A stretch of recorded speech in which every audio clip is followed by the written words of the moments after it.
é um grande prazer receber todos os nossos participantes que estão online para o encerramento da nossa Semana de Segurança do Paciente, coincidindo exatamente com o Dia Mundial de Segurança do Paciente, que é hoje, 17 de setembro. O tema central é Haja Agora para um parto seguro e respeitoso. Para dar as boas-vindas, antes de iniciarmos a nossa palestra, eu chamo a doutora Norma Araújo, superintendente do Instituto de Ensino e Pesquisa Armênio Crestana, instituição que está organizando aqui o nosso evento aqui pelo SECONSE. Doutora Norma.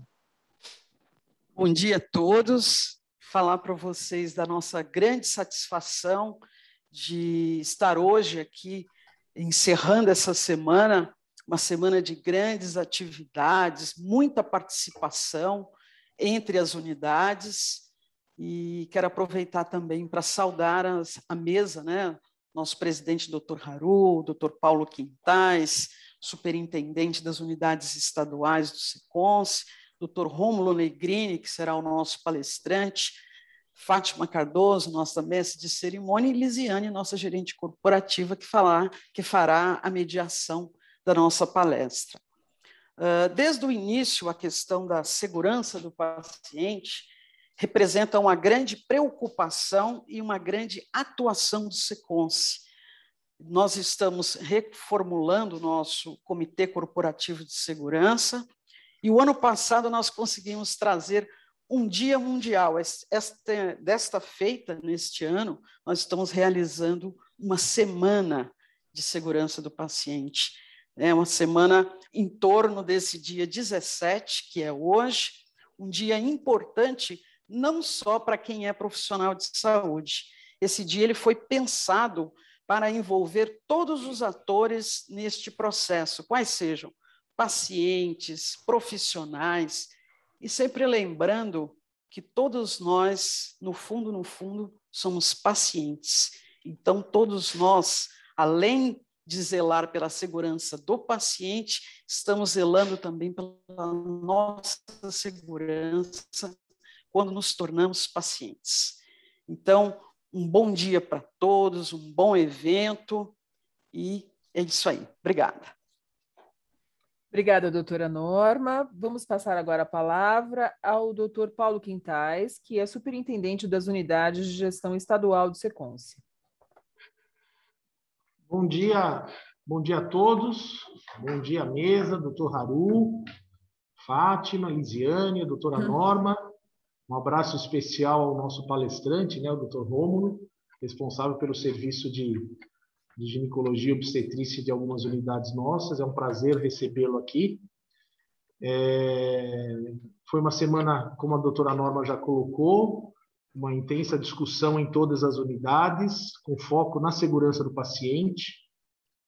Eu acho que isso serve para demonstrar não só a importância do assunto, mas principalmente a importância que o SECONSE está dando para isso, a reformulação da nossa equipe, né, de segurança do paciente.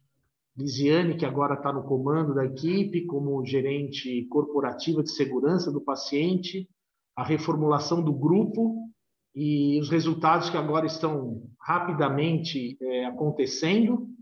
O Dr. Sérgio, que está aqui com o meu lado, que apesar de não fazer parte oficial do grupo, é sempre uma pessoa extremamente participativa. Então, acho que isso é muito importante, porque está demonstrando realmente a seriedade e aquilo que todas as unidades estão acreditando realmente, né?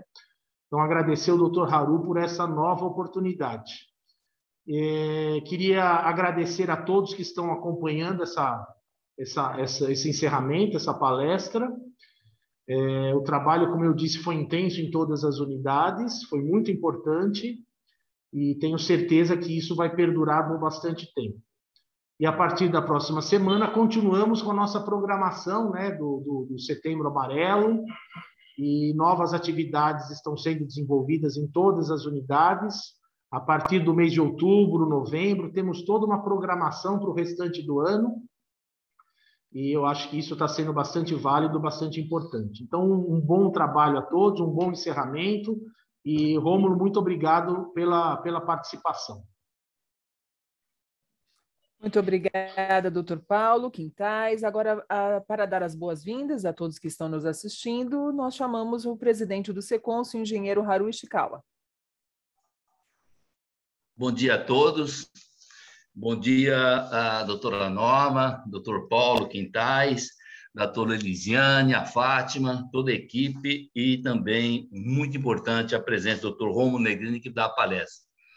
Quer dizer, o presidente Secons, que é um engenheiro civil, que alguns anos atrás, a doutora Norma nos procurou, disse que queria montar um time aqui de questão da segurança do paciente e segurança também dos colaboradores há alguns anos.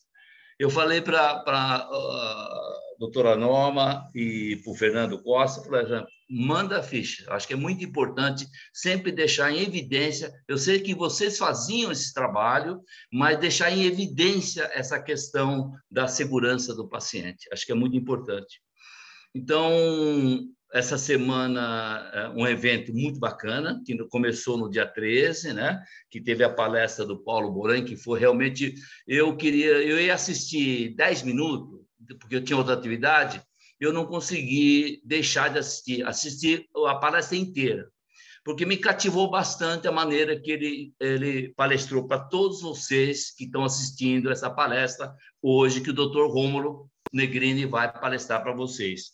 Então, eu, em nome do Conselho do Secons, queria agradecer todos os profissionais de saúde do Secons, seja pessoal do SAS, que é da Prefeitura, dos hospitais, da AME, da Unidade da Construção Civil, que está participando. Eu acho que é importante o seguinte, que o Secons existe há mais de 57 anos. Eu tenho certeza, desde aqueles conselheiros no começo, acho que nunca imaginava que Secons ia fazer gestão de governança em hospitais públicos, ia fazer na saúde. E a gente preocupava muito com o trabalhador da construção civil na questão da prevenção. E veio calhar que nós começamos, pegamos o primeiro hospital em 98, que é o HGIS, né, o Hospital de Itapecerica, e só que todas as vezes que nós assumimos um hospital, a preocupação nossa era melhoria contínua da qualidade de atendimento, utilizar muito bem o dinheiro público e dar, principalmente, garantia ao paciente. Então, eu tenho muito orgulho de vocês. Então, eu queria, em nome do Secons, agradecer a todos vocês que estão participando desse evento, agradecer toda a equipe que comanda isso aí. Hoje, o Paulo falou, não, nós temos a doutora Lisiane, que é gerente de segurança. Veja, nós estamos investindo tanto, porque é muito importante que tenha coordenação para isso aí. Então, eu queria... hoje é o Dia Internacional da Segurança do Paciente, né? E parabenizar todo mundo que participou efetivamente dessa semana, mas que continua assim. Continuo honrando exatamente o que vocês fazem para o paciente SUS, que é muito importante. E eu tenho orgulho de dizer que o maior programa mundial de responsabilidade social é o SUS. Então, nós temos obrigação, como gestor, de utilizar o dinheiro público de uma maneira muito eficiente. E quando eu penso no Secons aqui, eu acho que o Secons tem um DNA de segurança do paciente. Então, muito obrigado, parabéns a todos. Doutor Rômulo, sucesso na tua palestra, e eu vou assistir inteirinho a tua palestra, porque eu tenho certeza absoluta que você é uma fera nessa área de obstetrícia, né? Então, um abraço e sucesso para você. Obrigado. Obrigado, Fátima. Muito obrigada, doutor Haru. E como o nosso presidente disse, confiança e segurança é o nosso DNA. Antes de passar a palavra ao nosso palestrante, eu gostaria de lembrar que este evento está sendo gravado e então ele estará disponível no canal do Secons no YouTube. E as perguntas serão feitas por escrito pelo chat e a nossa mediadora, a nossa gerente corporativa de segurança do paciente, então depois conduzirá essas perguntas ao nosso palestrante, doutor Rômulo Negrini. O tema da palestra dele é Cuidado Materno e Neonatal Seguro. Dr. Rômulo é médico formado pela Santa Casa de São Paulo, é gestor médico de obstetrícia e ginecologia do Hospital Geral de Itapecerica da Serra, o HGIS, coordenador médico de obstetrícia do Hospital Israelita Albert Einstein, professor doutor em obstetrícia pela Faculdade de Ciências Médicas da Santa Casa de São Paulo, e ele tem MBA em Gestão em Saúde pelo INSPER. O título da palestra é Cuidado Materno e Neonatal Seguro. Com a palavra, Dr. Rômulo, por gentileza. Bom, antes de eu compartilhar a tela, eu queria, em primeiro lugar, agradecer Dr. Haru, Dr. Paulo, a Lisiane, né, a doutora Norma, a Fátima, a todos aqui. Dizer que, para mim, é um orgulho fazer parte do time da Seconce. Para mim, é um dos pioneiros em relação à segurança no SUS. E eu acho que ter este olhar para as pessoas que mais precisam é louvável. Então, da minha parte, eu digo novamente e reafirmo que é um orgulho fazer parte do time da Seconce, o time que me acolheu desde 2014. E agora eu vou compartilhar a minha apresentação. E a gente vai falar um pouco sobre a segurança materna e neonatal. Eu acho que é um tema palpitante. É um tema palpitante por quê? Porque a gente construiu uma assistência obstétrica ao longo dos anos que ela é meio dispar daquilo que a gente considera a assistência obstétrica mais adequada para essas mulheres e diferente do que se pratica nos países mais desenvolvidos. Então, em algum momento, a gente perdeu a mão. E falar em segurança nesse momento é extremamente importante, porque quando uma mulher ela entra num hospital para ganhar o seu bebê, existe toda uma estrutura familiar por trás, aguardando, né, porque uma família está crescendo ou uma família nova está se formando.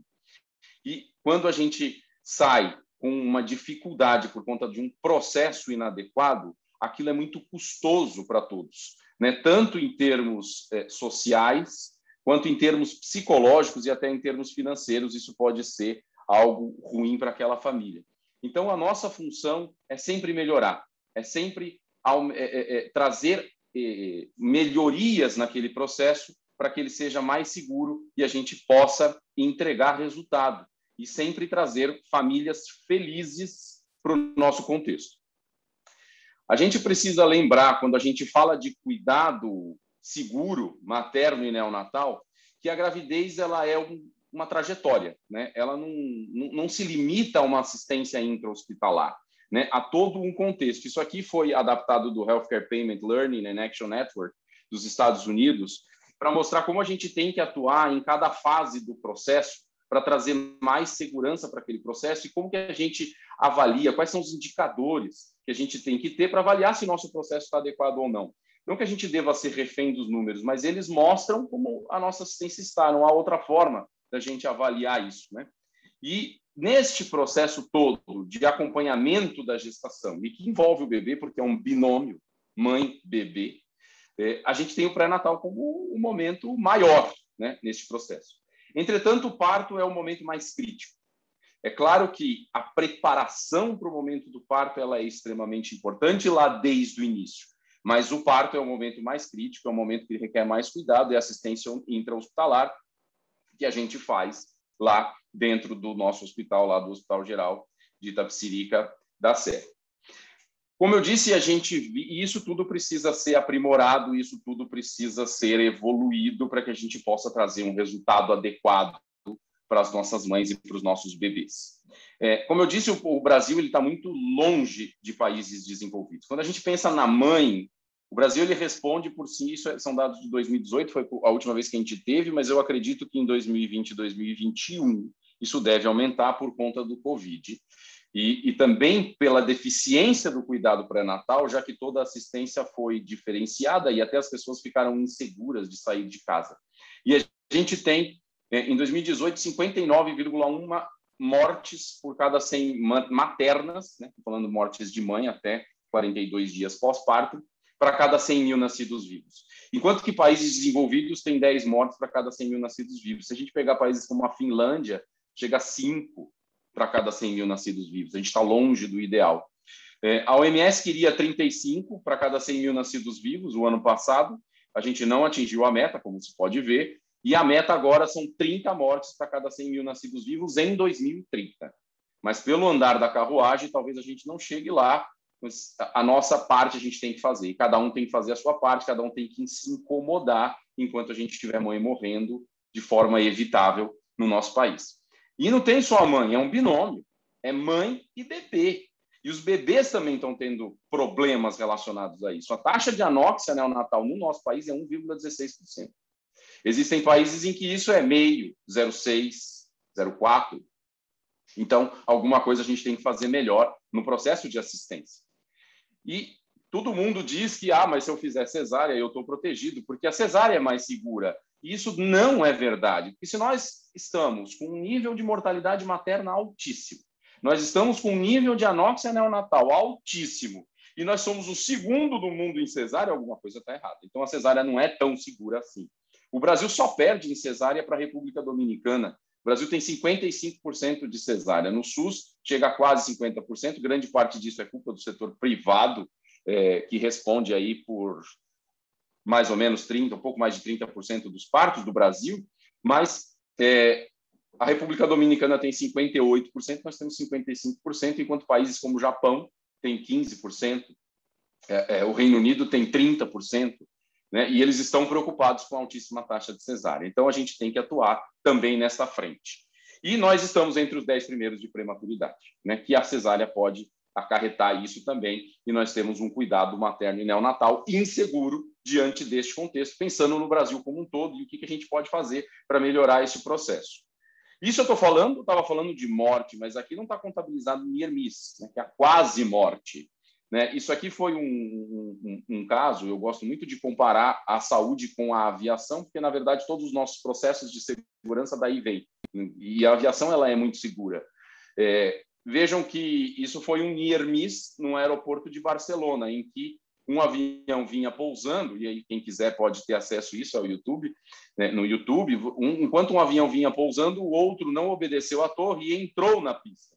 Felizmente, há processos de segurança, com uma situação extremamente rara. Quando é que isso vai acontecer? Mas aquele piloto que está descendo, ele precisa estar preparado para essa situação. E ele estava, ele arremeteu e ele conseguiu se safar de uma colisão que mataria pelo menos 500 pessoas neste caso. Então, a gente tem que estar atento a tudo isso.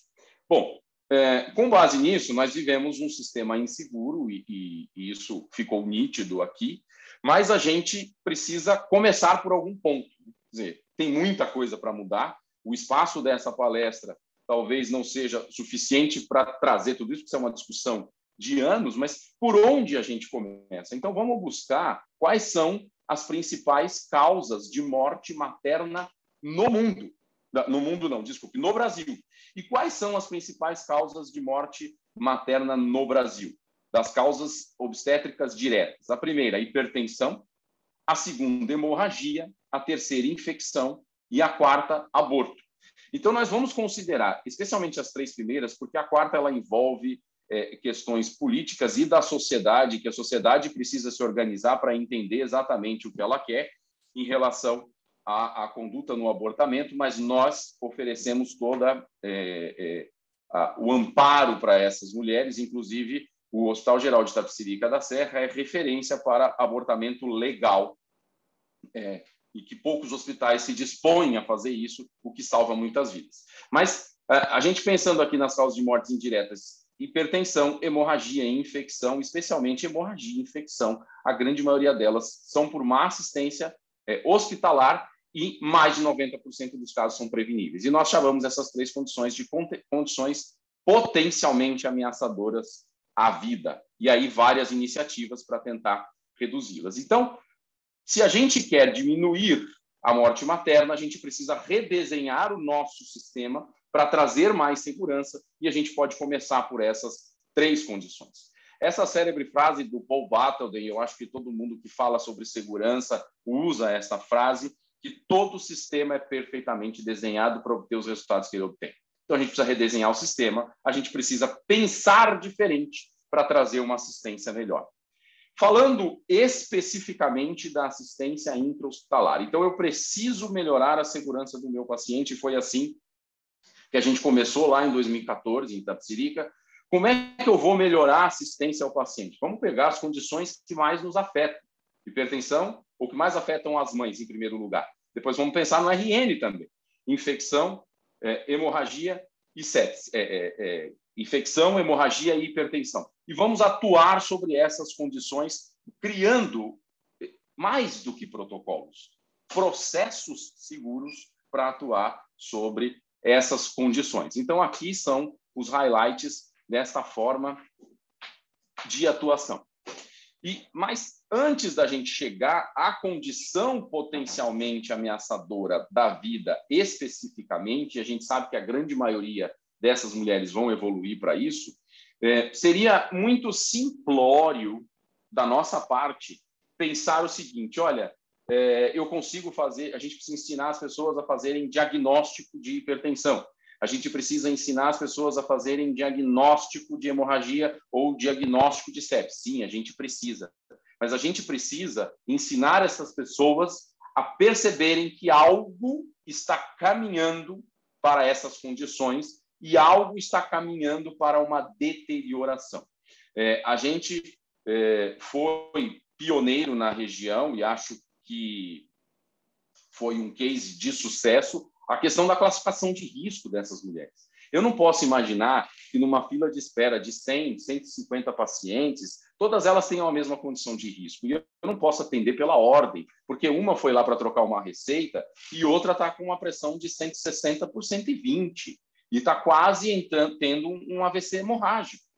Então, elas não podem ser tratadas da mesma forma. Então, uma classificação de risco e uma ferramenta de deterioração precoce, que nós começamos a usar em outras especialidades e já vamos implantar também, no futuro breve, na obstetrícia, como o MILS, né, que é uma ferramenta obstétrica em que parâmetros simples clínicos vão trazer uma pontuação para aquela mulher e vão me dizer: olha, esta mulher requer um cuidado maior, e aí com 85% de certeza, porque ela pode evoluir para uma deterioração.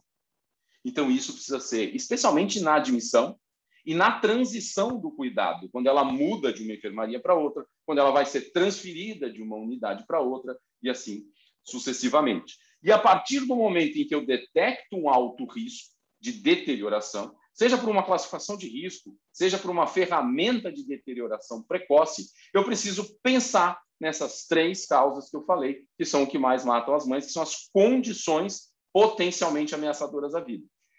A primeira pergunta que eu me faço: posso excluir uma infecção? Será que essa mulher não está com febre, não teve um abortamento, não tem uma bolsa rota que pode levar a uma infecção? Será que essa mulher não está com sangramento aumentado, e aí eu preciso descobrir isso? Ou será que a pressão dela não está elevada ou não estava elevada em algum momento e eu não percebi? Quando eu pergunto essas 3 condições, e aí eu, entrando em uma delas, eu starto o que nós chamamos de bundle para essa condição, que é uma situação de tudo ou nada. Olha, aqui eu vou começar um protocolo para infecção que vai salvar a vida dessa mulher. Ou aqui eu vou começar um protocolo para hemorragia que vai salvar a vida dessa mulher. E assim, sucessivamente, é assim que a gente atua. E aí nós criamos para cada uma dessas situações, não só os protocolos, mas também condições para que eles fossem aplicados.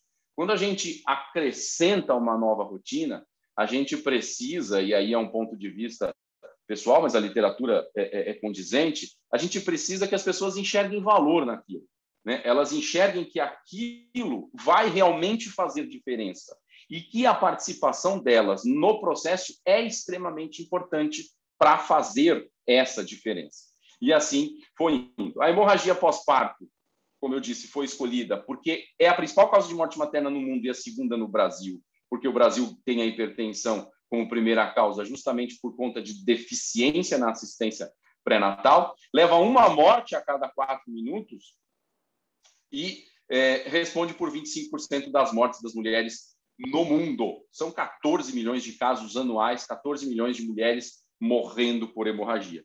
E como que a gente podia resolver o problema da hemorragia? Como é que a gente podia reduzir essa questão? Primeiro, que a gente não pode colocar todo mundo no mesmo saco, como eu falei, né?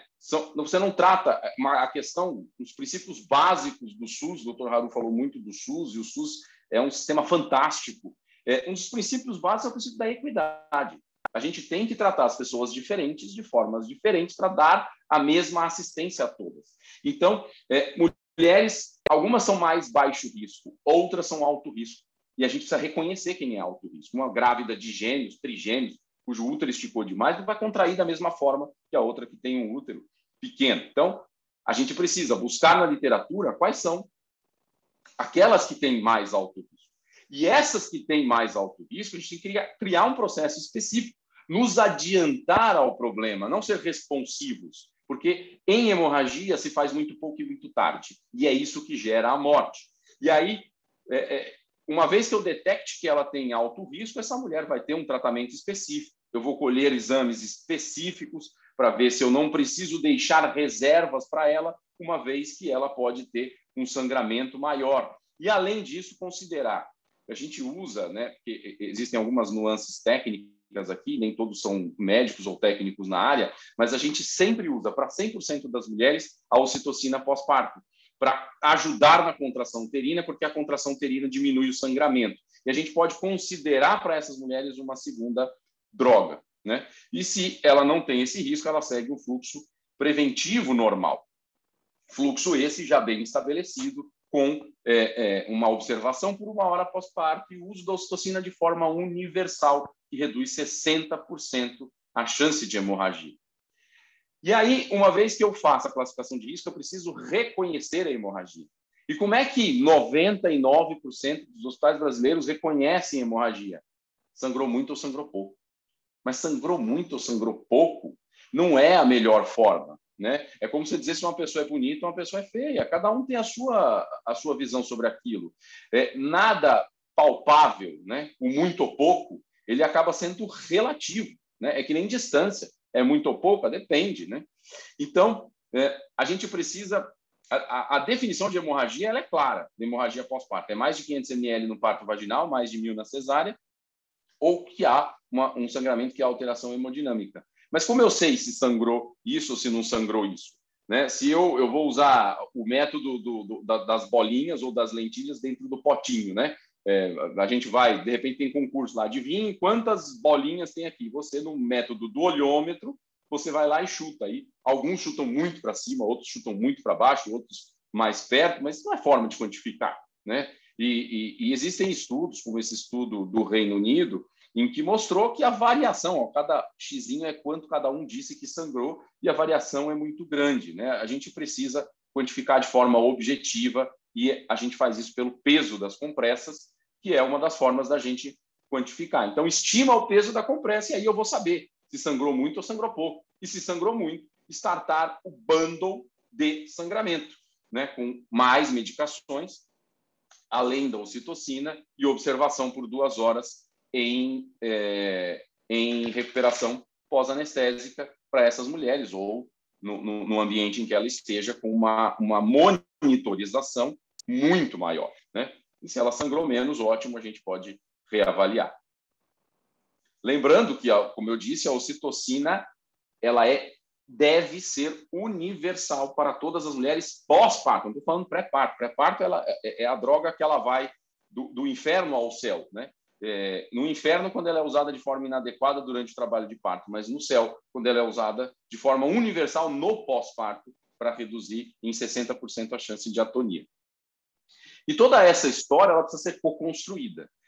Como eu disse, as pessoas têm que enxergar valor, elas têm que participar do processo, elas têm que entrar na construção destes protocolos, né? E aí a gente sempre traz as pessoas para participar da construção desses protocolos.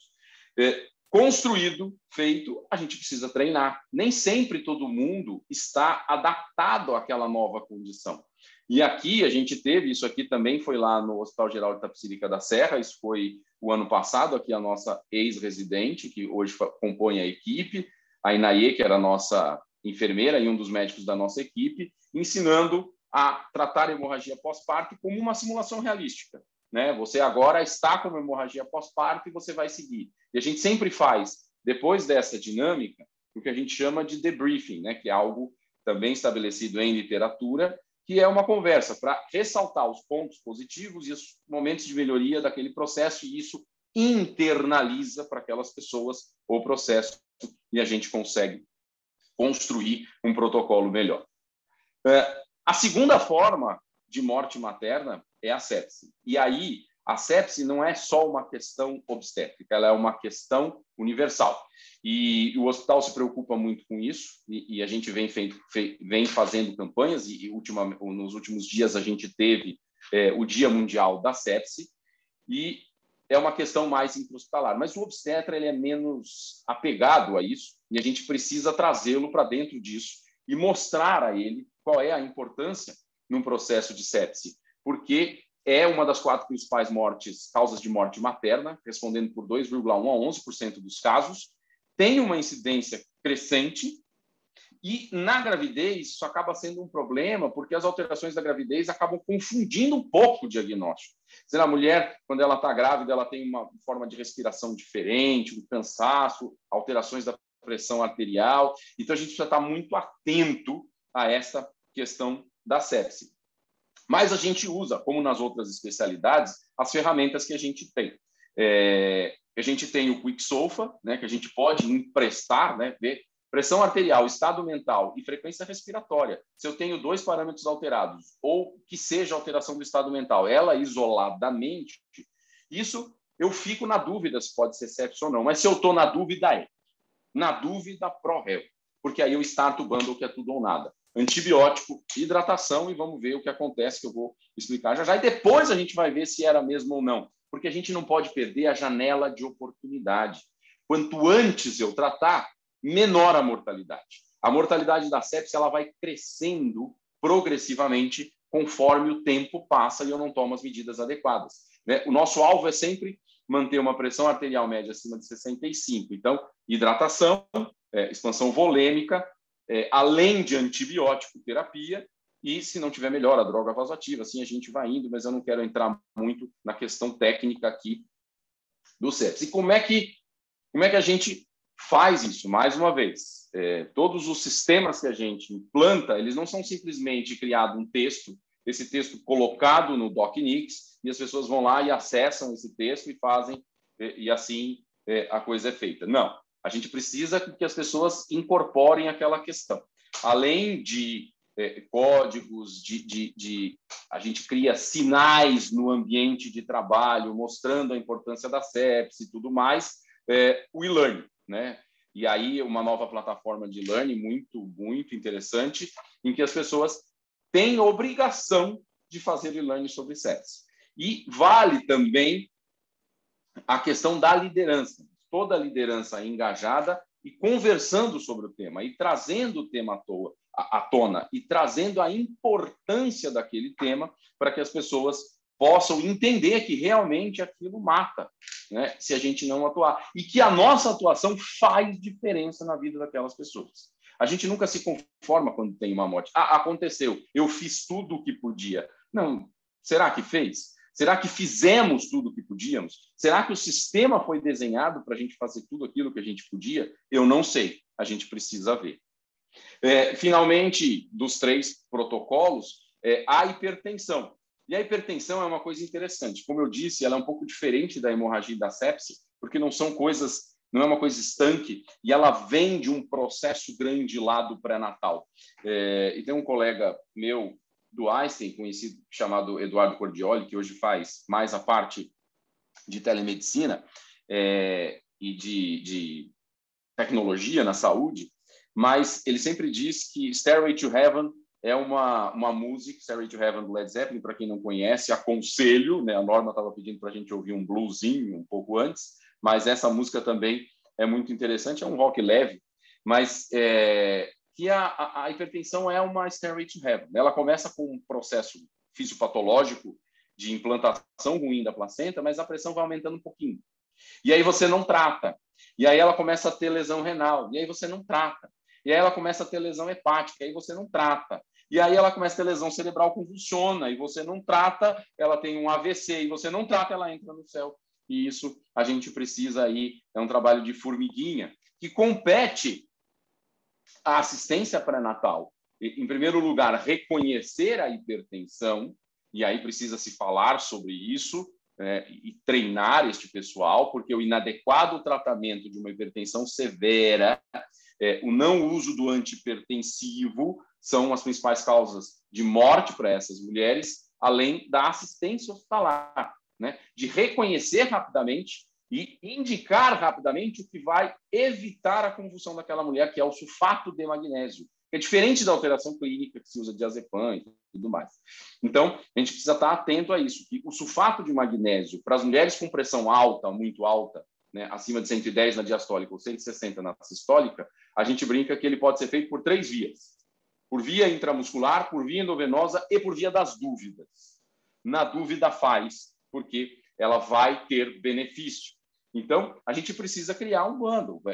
Como eu disse, classifica MILS, classificação de risco, seja lá como for. Está alterado, tem hipertensão, bundle de hipertensão. Acesso, exame, oxigênio, sulfato de magnésio. Sulfato de magnésio. E depois pensar em medicações hipotensoras para a gente trazer aquela mulher de volta a uma condição clínica mais favorável, até para que a gente possa posteriormente tomar uma conduta obstétrica. E, de novo, a gente usou no nosso grupo uma simulação realística. Então, aqui a gente tem a boneca, aqui a gente tem uma das nossas médicas que foi atriz nesse processo, dizendo que esta boneca estava sentindo e o público tendo que tomar as condutas. É que, nesse momento, a gente já está na fase do debriefing, né, naquela conversa posterior. E ações pré-natal são extremamente importantes. E eu acho o que diferencia a Sequence é justamente pensar no cuidado como um todo e não se limitar à assistência hospitalar. E essa é uma preocupação que a gente vê sempre, né? Como é que a gente pode ajudar a assistência pré-natal neste processo, né? A fazer o correto reconhecimento, explicar para eles que a pressão arterial tende a reduzir no segundo trimestre e que a manutenção de níveis prévios ou níveis muito próximos requerem uma atenção maior. Iniciar o tratamento assim que eu detectar que a pressão está alta. Então, eu preciso olhar. Não adianta a enfermeira medir a pressão, ela passar com um médico que não olha a pressão e manda a paciente embora. E aí, quando vai ver, ela chega no hospital já convulsionando.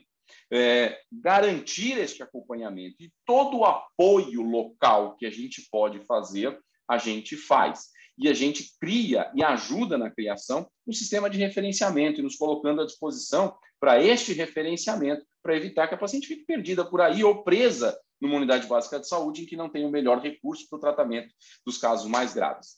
Isso aqui não foi especificamente de hipertensão, mas é uma foto nossa da gente levando às unidades básicas de saúde um treinamento de colocação de DIU, um treinamento em vivo, local, em que a nossa equipe foi às unidades de Juquitiba para orientar esses médicos, até para diminuir gravidez indesejada e a gravidez indesejada ela é menos acompanhada e, consequentemente, está associada a maior risco. Bom, dentro deste processo, a gente tem mãe e tem bebê. Né? A gente falou muito da mãe aqui, das principais causas de morte materna, mas e o bebê? Né? Como é que a gente lida com isso? E o bebê acaba trazendo também uma consequência muito grande. Como eu disse, uma consequência social, psicológica, financeira, uma consequência também psicológica para quem assistiu e teve desfecho desfavorável, uma consequência para o próprio hospital, para a entidade, uma consequência judicial, de imagem e tudo mais. Não é uma situação agradável. A gente não quer que isso aconteça.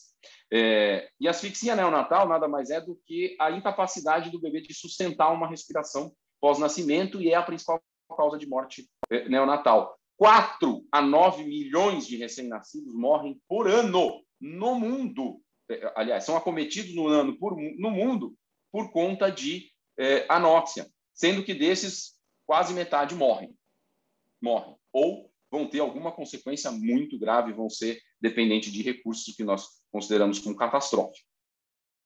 Então, a gente precisa ter critérios bem estabelecidos de acompanhamento do bem-estar do bebê. Porque em obstetrícia a gente brinca que as alterações elas acontecem em progressão geométrica. E aí, doutor Haru, que é engenheiro, vai entender melhor do que eu estou falando. As coisas vão indo muito rápido e a gente precisa atuar e a gente precisa monitorar, porque o bebê não está ali visível para nós. E ele também não fala, olha, eu estou sofrendo aqui dentro, por favor, faça alguma coisa. Não, a gente precisa de métodos indiretos de avaliação. E a tecnologia vem crescendo, mas a gente tem hoje, o que a gente tem é cardiotocografia, que é um exame de fácil aplicação, de baixo custo, de alta confiabilidade. Ah, mas eu li um artigo de 1978 que a cardiotoco tem muita variação interobservador, que tem baixa sensibilidade. É claro que tem, porque, na verdade, a gente precisa interpretar adequadamente o exame. E aí está o problema. A gente precisa treinar as pessoas para interpretar adequadamente o exame. Pode ser que eu fazendo cardiotocografia, todo mundo fala, cardiotoco aumenta a taxa de cesárea. Um pouco, aumenta um pouco. Não vou mentir, mas muito pouco, né? Longe do que a gente faz hoje. Só que ela diminui morte por hipóxia. Então, entre uma coisa e outra, né, a gente coloca na balança. Eu acho que aqui eu não preciso nem me aprofundar sobre essa questão. Então, o primeiro passo, quando a gente instala um protocolo de acompanhamento de vitalidade intraparto, no trabalho de parto, em que eu estou vendo a mãe, mas eu também tenho que olhar para aquele bebê, é cardiotoco. E a gente precisa treinar as pessoas e colocar todos na mesma página para que eles façam a mesma interpretação. E a gente faz, então, uma mesma classificação, que existem várias na literatura, e todo mundo usa a mesma classificação, usa a mesma interpretação, usa a mesma forma de análise daquela questão. E aqui, de novo, né, o nosso treinamento envolveu hemorragia, hipertensão e também cardiotocografia, e aqui as pessoas, né, uma parte do grupo que participou desse treinamento sobre cardiotocografia, do fluxo que a gente desenhou. Quer dizer, a gente usou a mesma interpretação. Categoria 1, não vou entrar em detalhe técnico, mas uma cardiotoco normal. Categoria 3 é uma cardiotoco alterada. Eu preciso fazer alguma coisa e rápido. Esse bebê tem 20 minutos para nascer. E categoria 2, eu estou na dúvida, eu preciso reavaliar. Se mantiver assim, é ruim e acabou. Né? Não tem muito o que fazer. E todo esse processo que a gente constrói é validado com a equipe multi, né? Porque aqui a enfermagem tem um papel primordial. A enfermagem está à beira do leito. A enfermagem é o guardião de que as coisas estão evoluindo de forma adequada. E elas também precisam saber interpretar. E o médico ele vai dar este apoio sempre que for preciso. E assim a gente cria o nosso fluxograma. A cardiotoca é feita a cada 3 horas durante o trabalho de parto. Para todo mundo que está em trabalho de parto. Categoria 1, está ótimo, vamos continuar a cada 3 horas. Categoria 3, opa! A gente precisa fazer alguma coisa. Esse bebê tem que nascer em até 20 minutos, se não melhorar em 10 minutos. E as coisas estão aqui. E categoria 2, vamos reavaliar, vamos ver se tem uma causa. Se não tiver, a gente vai ter que fazer o parto. E a gente tem até 1 hora, mas mantendo uma monitorização contínua, porque ela pode evoluir para 3 ou pode voltar para 1, que seria melhor dos mundos, e é o que acontece na maioria dos casos. Os equipamentos necessários para esse processo têm que estar lá. Então, a gente tem a cardiotocografia, tem que ter a cardiotocografia, né? E sempre que, e aí eu agradeço até a equipe, porque sempre que dá algum problema, às vezes coloca no 110, no 220, e isso pode dar problema por mais orientação que a gente faça, mas há uma celeridade no conserto, porque a gente não pode ficar sem o equipamento, e o equipamento nos ajuda muito. E o cronômetro que a gente tem está providenciando, justamente porque 10 minutos, 20 minutos, numa situação de estresse, é muito difícil de se calcular. A gente ligar um cronômetro nessa situação nos ajuda muito nesse processo. E a gente faz a divulgação, né? Vira e mexe, o que a gente tem feito, e a gente tem feito a cada 2, 3 meses, reunido com a equipe, e trazendo eventos, felizmente eles estão cada vez mais raros, mas trazendo eventos adversos do passado, e a gente discutir, olha, se aqui tivesse feito o protocolo, teria ido melhor, se aqui tivesse feito assim, tivesse feito assado, teria ido melhor, e isso tudo vai trazendo para aquela equipe uma inclusão dentro do processo e incorporação de que aquilo vai ajudá-los a salvar vidas. Bom, mas não é só isso que a gente faz. Tem muito mais, e eu vou trazer poucas coisas aqui, além de tudo isso que eu explanei, sobre o que a gente faz para ajudar neste processo. Então, existem ferramentas, e aí eu estava falando de como a gente começa, né? A gente começa tratando o que mais mata, né? Que é a hipertensão, a hemorragia, sepse, e tratando o que afeta o bebê, que é a anóxia neonatal. Mas tem muito mais, né? E aí eu vou mostrar aqui um exemplo. Isso aqui não foi feito no HGIS, mas foi feito no Einstein. Mas, de qualquer forma, tem sido feito também no HGIS, no pronto atendimento, os mapeamentos dos processos e a tecnologia Lean, né? Para a gente tentar chegar a uma eficiência operacional que diminua o risco e aumente a eficácia do processo. Então, aqui a gente faz um diagnóstico do problema, né, dizendo numa risco a risco, diante daquele processo, ela chega por aqui, sai por ali, de cada etapa deste processo, qual é a chance de dar errado e qual é o risco associado. Quer dizer, se ela tem alta chance de dar errado, alta probabilidade de dar errado, e o dano é muito grave, então, nesse caso, o nível de risco é altíssimo, né? E vice-versa. Você multiplica um pelo outro e aí você cria o que nós chamamos de matriz de risco, né? Então, o ideal é que nós tenhamos riscos que são pouco frequentes ou pouco prováveis e com baixo dano. A ideia é mudar os processos para trazer sempre para este lado, que são os riscos baixos, né? Leves, ausentes. E aí uma série de ações que vão ser colocadas, como triagem.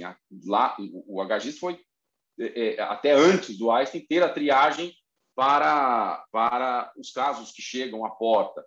Classificação de risco, protocolo de indução, protocolo de vitalidade e etc. Quer dizer, várias ações que vão sendo tomadas para mitigar esses riscos e a gente mudar aquela matriz que era dessa forma, com riscos altamente prováveis, para apenas riscos possíveis ou improváveis e raros, né? A gente tira as mulheres do risco extremo e joga elas para o risco mais baixo, porque o risco sempre vai existir. O risco sempre vai existir. O que a gente não quer é o dano, né? Mas esses riscos eles têm que ser mais baixos, com processos mais bem desenhados e mais validados.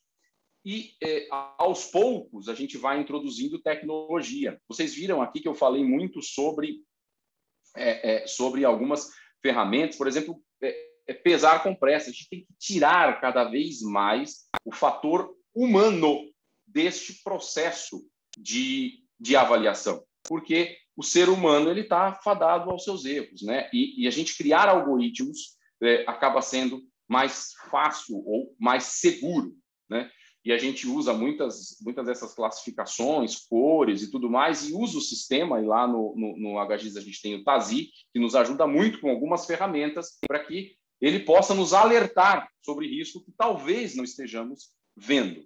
Isso aqui é existe uma empresa ligada ao Einstein que chama ErexBio, e um sistema de Big Data, e a gente tem construído, e isso depois vai poder ser disponibilizado, tem um projeto PROAD, que pode ser disponibilizado a vários hospitais na hora que estiver completamente construído, mas o sistema, com base em características clínicas e com base em características cardiotocográficas, ele identificar qual é o risco daquele bebê ter uma anóxia, de meia em meia hora.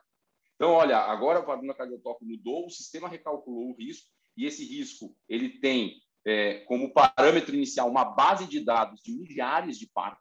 Então, com base naquela base de dados, qual seria o risco daqui para frente? Olha, eu percebi que mulheres que têm a cardiotoco assim assado, pressão assim assado, têm um risco maior de ter anóxia. Então, o sistema, são mais de 20 parâmetros, pressão arterial, histórica, se foi induzido, se não foi, parâmetros de cardiotoco e tudo mais. Com base nesses parâmetros imputados no sistema, ele vai calculando o risco daquele bebê ter anóxia, e aí você pode tomar medidas para tentar tirar aquela mulher daquele alto risco e trazer ela para um baixo risco durante este processo. E isso é muito interessante, cada vez mais a gente vai ver a tecnologia atuando. Se acontecer o risco, e se acontecer o evento adverso grave. E aí cabe a nós, a gente obviamente não quer que aconteça, infelizmente hoje nós ainda somos muito reativos ao evento, a gente tem que ser preventivo ao evento, mas a gente precisa fazer análise, não tem como não fazer análise de causa raiz, identificar qual é o problema, né? Montar uma equipe para fazer essa identificação identificar quais são as causas e aí propor as soluções. Porque quando um erro acontece, ele é um problema sistemático, ele dificilmente é um problema individual. É claro que há erros que não são aceitos, mas ele é um problema do sistema, né? E existem várias ferramentas, eu trouxe aqui o diagrama de causa e efeito, por exemplo, né? Envolve medicação, pessoa, equipamento, material, método, ambiente, tudo isso causando um efeito. Quando o evento adverso acontece, ele ultrapassou várias etapas. Vocês estão vendo aí do queijo suíço, ele ultrapassou várias etapas, né? Várias etapas de segurança, várias barreiras de segurança que poderiam existir e que levaram ao desfecho ruim. Então, a gente tem que criar essas barreiras. E a análise dos eventos nos ajuda na criação dessas barreiras, e sempre em conjunto. E nunca apontando o dedo, foi você que prescreveu errado tal coisa. Foi você que não viu tal coisa e aí gerou esse processo. Não. O problema é sistêmico, né? E a gente precisa analisar o sistema como um todo. E aí eu sempre digo, antes da parte final, a gente tem mais um pouquinho só, não se acomode, incomode-se, né? A gente nunca pode se... Eu não posso aceitar que um bebê sair com uma gastrostomia, independente de respiração, uma intubação ou uma traqueostomia, né, isso seja aceitável. Eu não posso, né, a não ser que ele seja um mal formado, mas num processo normal, né? Eu não posso aceitar que uma mulher jovem entre para ganhar o bebê e não saia do hospital, né? Ou saia para o necrotério. Isso não é aceitável. Eu não posso me acomodar. Eu fiz tudo o que eu podia. Será que eu fiz?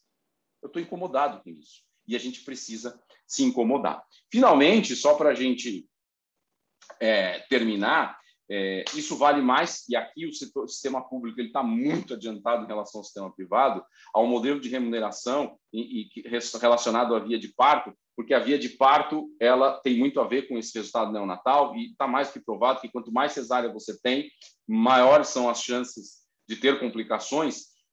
Uma mulher que faz cesárea no Brasil, ela tem 3 vezes mais chance de morrer do que aquela que não faz, no baixo risco, né? Não estou falando no geral, porque cesáreas, elas em algum momento, elas são bem indicadas e elas salvam vidas.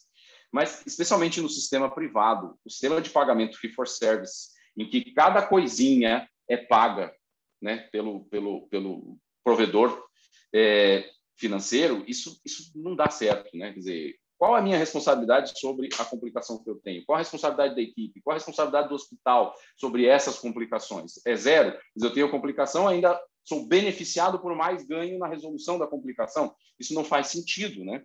Então, existem várias outras formas de tratamento. E a gente tem um modelo hoje muito centrado no médico. E esse médico faz tudo, ele faz pré-natal da mesma paciente, ele atende celular, ele vai atender o parto, ele volta para fazer consulta, quer dizer, é melhor ele fazer cesárea logo, e se der complicação, ele vai lá, trata a complicação e ganha para tratar a complicação. Não é esse o modelo que a gente quer, não é esse o modelo ideal. E o SUS, felizmente, não funciona dessa forma. E esse artigo que nós publicamos recentemente, em 2020, mostrando que uma medicina baseada em valor e comparando o parto normal e a cesárea. E aí, quando a gente fala de valor, o que seria valor? É entregar o melhor resultado ao menor custo. E é isso que o SUS quer fazer, não é? E é assim que a Secons se dispõe a trabalhar, e é assim que ela tem caminhado e tem feito muito bem. E justamente buscando melhores taxas de parto normal. Quando a gente comparou, isso foi no hospital privado, em mais de 9 mil partos de risco habitual, a gente chegou que a internação em UTI neonatal era maior em cesárea do que em parto normal. Que a internação materna em UTI, 0,8 contra 0,3, era maior em cesárea do que em parto normal. Que o custo da cesárea era maior do que o parto normal, o custo global, pensando no processo como um todo, né, do binômio mãe e bebê. Mas se eu separo também só mãe e só bebê, também é maior, tanto num quanto no outro, na cesárea, em relação ao parto normal. E aí, por isso que a gente busca sempre fazer mais parto normal com segurança, baseado nos protocolos. E por isso que nós publicamos também, o ano passado, né, os dados do Hospital Geral de Itapecerica da Serra, que é o General Hospital of Itapecerica da Serra, e que foi um TCC de uma das nossas residentes, a Renata, mostrando o trabalho que nós fizemos, uma série de ações, para trazer uma redução da taxa de cesárea, que caiu aqui, na época, de 29% para 25% dos períodos. Hoje a gente vive uma situação diferente, que é um hospital referenciado, mas, de qualquer forma, houve essa redução e, graças à ação e à medida de todos e o apoio que o hospital nos deu nesse caminho, e a gente ficou muito satisfeito, porque foi uma revista importante, que é o British Medical Journal, que foram publicados esses dados, e não houve alteração do nível de redução de Apgar ou de anóxia desses bebês. Então, eu termino aqui a minha palestra com duas frases do Albert Einstein, que eu acho que são muito interessantes. Acho que Albert Einstein ele tinha uns insights muito bons, né? E eu estive lá na faculdade onde ele lecionou e eu vi o armário dele, tinha umas coisas muito interessantes lá na Suíça. Insanidade é continuar fazendo sempre a mesma coisa e esperar resultados diferentes. A gente tem que pensar diferente. Não dá para fazer do mesmo jeito, falar, tá tudo bem. Não tá tudo bem, não tá, a gente vê, os números mostram, né? E temos que fazer o melhor do que podemos, porque essa é a nossa sagrada responsabilidade humana. A gente precisa fazer o melhor de nós. A gente não pode se acomodar, a gente tem que se incomodar. Eu agradeço novamente o convite e fico à disposição aqui para o debate, para as perguntas que possam acontecer. Muito obrigado e desculpe eu ter me estendido um pouco. Muito obrigada, Rômulo. Agradecemos imensamente a sua participação, primeiramente ter aceitado o nosso convite. Eu fiquei numa situação bem complicada, porque a gente aqui no chat, pelo menos, não tivemos nenhuma pergunta, mas tivemos uma pergunta aqui no particular do pessoal do HGIS, vamos ver se você consegue nos ajudar. E antes de fazer a pergunta, eu queria agradecer a participação. Então, até para você saber, a gente tem representantes aqui da equipe do SAIS, dos AMIS, Unidade Central, de todos os hospitais. Então, a gente queria agradecer imensamente também a participação de todos, tá? Quem tiver perguntas pode colocar, a gente já tem aqui muitos agradecimentos, acho que a sua palestra foi muito esclarecedora. Como podemos construir a consciência situacional da equipe frente a um caso que precisa de uma atuação rápida, para uma tomada de decisão mais assertiva? A gente sabe, você citou muitas situações que são situações de emergência, né? Uma pré-eclâmpsia, uma hemorragia, e realmente a gente precisa ser muito rápido. Como é que a gente pode construir essa consciência situacional na equipe? Aqui a gente tem que diferenciar um pouco duas situações, né? A consciência situacional, que ela vai acontecer, que é um trabalho de construção contínua, né? E ela vai sendo montada aos poucos, e isso eu não tenho dúvidas, né? E existe até alguns estudos de Harvard mostrando a importância da liderança nesse processo. Aquela liderança que não se conforma, que não justifica, né? Que só fica justificando e se conformando. Não. Olha, prestem atenção, né? Vamos prestar atenção, porque alguma coisa pode estar errada e a gente está achando que está certo. Isso é construído aos poucos. Agora, o reconhecimento e a atuação imediata, isso depende de processo. E aí é aquilo que, eu não sei se você concorda comigo, Lisiane, mas é aquilo que foi dito lá no início da palestra. Você construir junto com as pessoas. Putz, mas tem uns caras lá que são um saco, são a resistência. Sim, mas do outro lado a gente tem aqueles que são parceiros. E estes parceiros vão deixar esses caras chatos, meio sem graça, e vão trazer esse processo à tona. Então, pega eles junto e vamos lá, vamos embora. E a enfermagem tem um papel crucial. E aí, de novo, eu trago a liderança, porque a enfermagem é que está ali do lado. Ela que percebe geralmente, né, quando a coisa não vai bem. E a gente tem que trazer também esses profissionais, eles estão no mesmo nível, cada um no seu papel. E a liderança, ela tem que expor isso o tempo todo, né? Ninguém é melhor que ninguém. Está todo mundo em prol daquele paciente, em prol de nós mesmos, né? Como a norma diz, todos somos pacientes. Eu não sei se eu respondi a pergunta, mas... Sim, sim.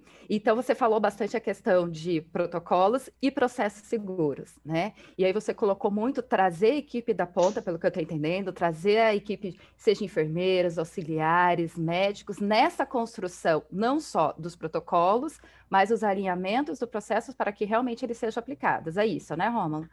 Exatamente, Isso. exatamente. E aí, você, pelo que colocou, você trouxe muito a questão dos bundles, né? Principalmente nessas principais 3 intercorrências, né?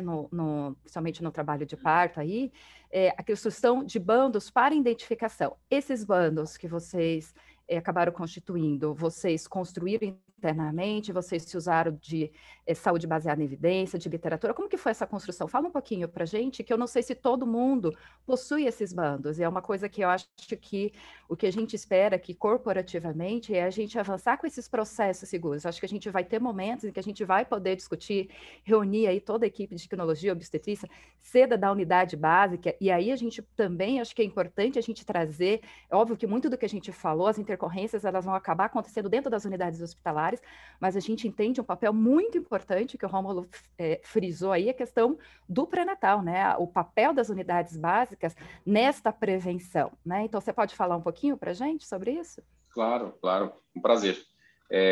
Eu vou definir bundle, que acho que vai ficar mais claro, né?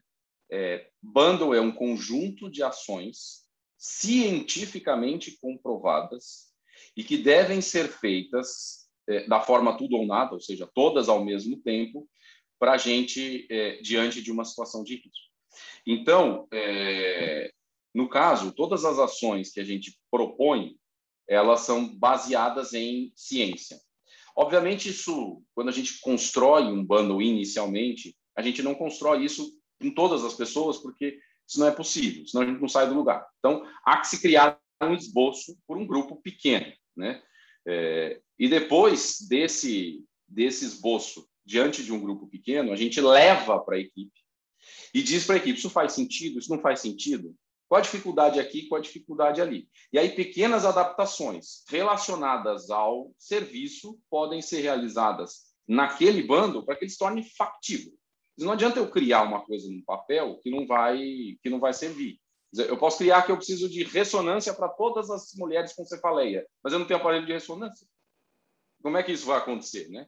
Então, eu acho que nesse sentido. Então, cria-se assim, e o pré-natal é muito importante, né? A percepção do risco. Cria-se, e aí, se a pressão está assim, se o edema está assim, já começa a fazer isso, porque a literatura manda fazer isso, e faz sentido para vocês, faz sentido para a gente, então vamos lá, e assim que a gente constrói.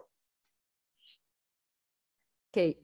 Uma outra coisa também, Dr. Rômulo, pelo que eu entendi na sua fala, a importância dos treinamentos, né? E o quanto esses simulados, na sua experiência, realmente eles têm ajudado aí nessa discussão, nessa disseminação desses protocolos, nessa aproximação da equipe, o empoderamento dessa equipe, e aí até consequentemente, porque acho que numa dessas últimas salas você falou até a redução de eventos adversos. Estou correta? Está correta. Sim, esses simulados, os treinamentos, eles são importantes, mas eles não são consideradas ações de alta força, mas eles já são uma base para a construção posterior. Agora, os simulados, sim, né? Os simulados, a gente também tem, eu não quis tornar a coisa maçante, trazendo estudos e resultados e tudo mais, mas a gente tem vários estudos mostrando que os simulados, eles aumentam 50%, 60% a eficácia na ação de determinadas situações. E eles são extremamente importantes para aquelas situações de baixo risco, de baixa frequência e alto potencial de dano. Porque elas acontecem pouco, mas quando acontece, você precisa ter uma ação assertiva. E se você não tiver... E existe uma metodologia para isso, né? A metodologia eu coloco um cenário, que é uma situação comum, né? Eu esqueci de falar que tinha distócia de ombro ali também, mas enfim, uma situação comum. Então, uma hemorragia pós-parto, do dia a dia. E eu coloco aquela pessoa que já conhece, já fez e-learning, já fez treinamento, para ela lidar com aquela situação. Putz, agora é o jogo, né? Não é mais treino. Eu não tenho mais papel para me ajudar aqui. Como é que eu faço, né? E aí você põe ela naquela situação e ela vai ter que atuar. Ela vai se enrolar. Faz parte do processo. E aí depois você vai para um debriefing. Nesse debriefing, você traz a essa pessoa a consciência. O que é trazer a consciência? Me diga o que você acha que você fez de muito bom aqui. Putz, eu reconheci, aí eu chamei a enfermeira, trouxe a equipe, blá, blá, blá, blá. Ótimo, legal, foi isso mesmo. O que você acha que você poderia melhorar? Não erro, fala em erro. O que você poderia melhorar? Eu esqueci que era para fazer o ergotrate ali e não foi feito e tudo mais, né? Quer dizer, a pessoa raciocinou sobre aquilo. E aí, quando acontecer, está no subconsciente e ajuda nesse processo. Então, essa discussão ela é extremamente enriquecedora. Então, este modelo de simulação é perfeito, no meu ponto de vista. Ok. E olhando um pouquinho para as investigações que eu já fiz, especialmente no HGIS, uma das falas que a gente sempre, depois quando a gente discute aí nas entrevistas, a gente sempre pergunta o que você poderia ter feito de diferente. E uma das falas é sempre, eu teria pedido ajuda antes, né? Como que isso a gente pode trabalhar no dia a dia, essa questão, seja por uma insegurança minha, a gente acaba tendo muitos residentes aí dentro das nossas unidades e a gente ainda entende que eles estão numa fase de aprendizado, independente se é R3, R4, a gente entende que ainda está numa fase de aprendizado, ou até com o médico experiente, o enfermeiro eventualmente não concorda com aquela conduta. Como que a gente pode trabalhar isso para aumentar a segurança dentro das nossas unidades? Eu acho que a experiência aqui, ela vale quando eu vou fazer um ponto mais assim ou mais assado, ou pegar uma coisa ali e outro lá, mas para saber sequência de evento raro, a experiência não ajuda muita coisa, né? Então, eu não sou daqueles que falam, mas eu, na minha experiência, sei como faz. Não sabe nada, sabe nada. Ninguém no mundo tem experiência de ter atendido 20 distócias de ombro. Não existe isso, né? A gente precisa treinar, não adianta. Em relação à sua pergunta sobre a ajuda, a gente coloca em todos, a gente tenta buscar alguns mnemônicos, né, para essas situações, né? O mais conhecido é o alerta da distócia de ombro, mas em todos eles começa com A. E o que começa com A? Ajuda. E aí é o que eu falo para eles sempre. Se você tem uma situação de emergência, o primeiro passo é ajuda. Peça ajuda. Alguém vai vir. Olha, está acontecendo uma coisa grave aqui, ajuda. E isso é uma construção contínua. E é aquilo que eu falei sobre o nivelamento, o mesmo nivelamento de todos os profissionais, porque quem aparecer lá para você vai te dar algum tipo de ajuda. E o problema é de todos. O problema não é meu, não é seu, não é dele, é de todos. Então, se você pediu ajuda e apareceu a moça da faxina, por mais que ela não saiba lidar com aquela situação médica, pede para ela uma distócia de ombro, por exemplo. Levanta a perna aí para mim. Pronto, já ajudou. Então, sempre, e isso a gente bate na tecla, né? Ajuda é o primeiro passo. Hoje a gente teve essa semana um caso, e eu preciso citar aqui, de uma distócia de ombro que teve um desfecho favorável, apesar da gravidade do caso. E foi interessante porque o primeiro ponto de quem estava lá, e haviam 2 médicas prestando atendimento junto com a enfermeira, foi pedir ajuda para o terceiro médico aparecer. Então, isso que eu acho que a gente precisa criar essa cultura, né?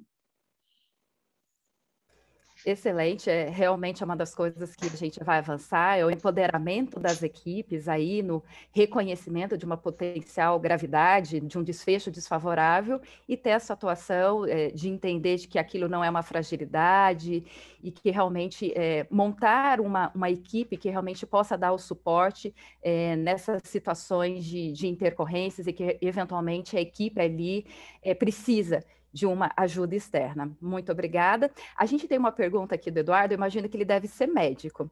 Ele está perguntando assim, mesmo no modelo Free for Service, diversas operadoras não estão pagando complicações, internações em UTI relacionadas a complicações preveníveis, como, por exemplo, infecção em sítio cirúrgico e uma cirurgia limpa. Essa atitude já representa o início de mudança no modelo de remuneração?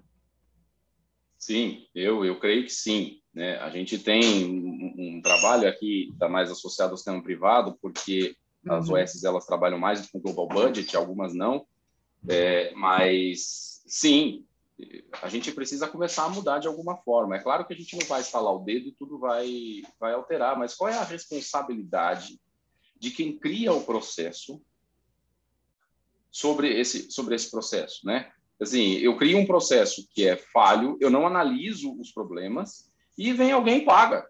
Não dá, né?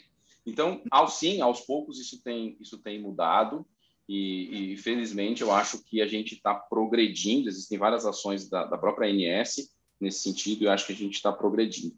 Ô, Lisiane, se você me permite, eu vou até ler a pergunta do Dr. Haru, que ele colocou aqui no grupo, que numa fila de pacientes, quem decide sobre as gravidades diferentes e quando se decide isso.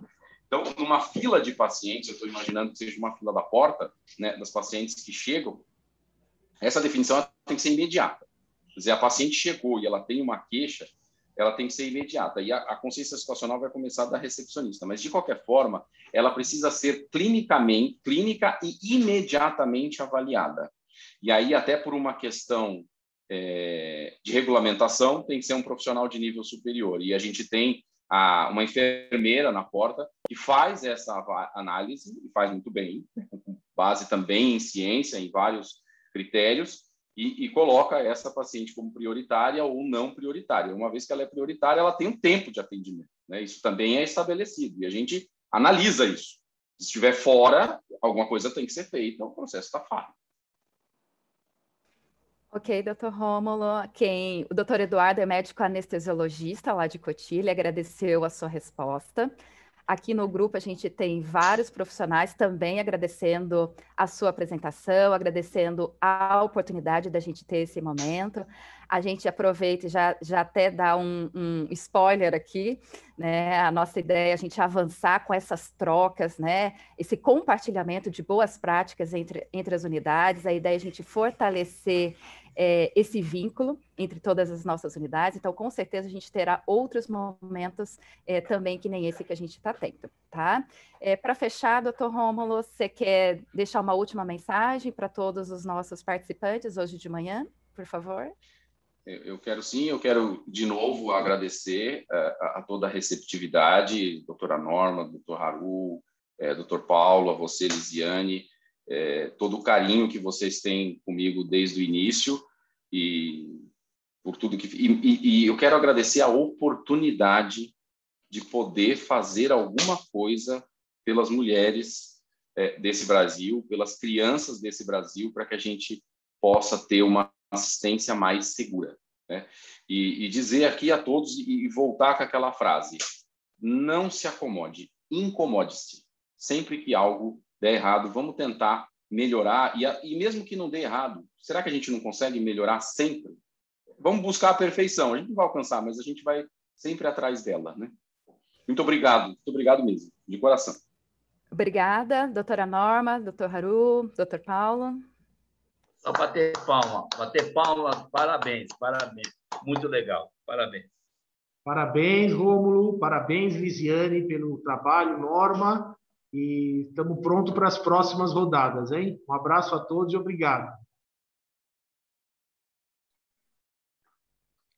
Tchau, doutor Haru.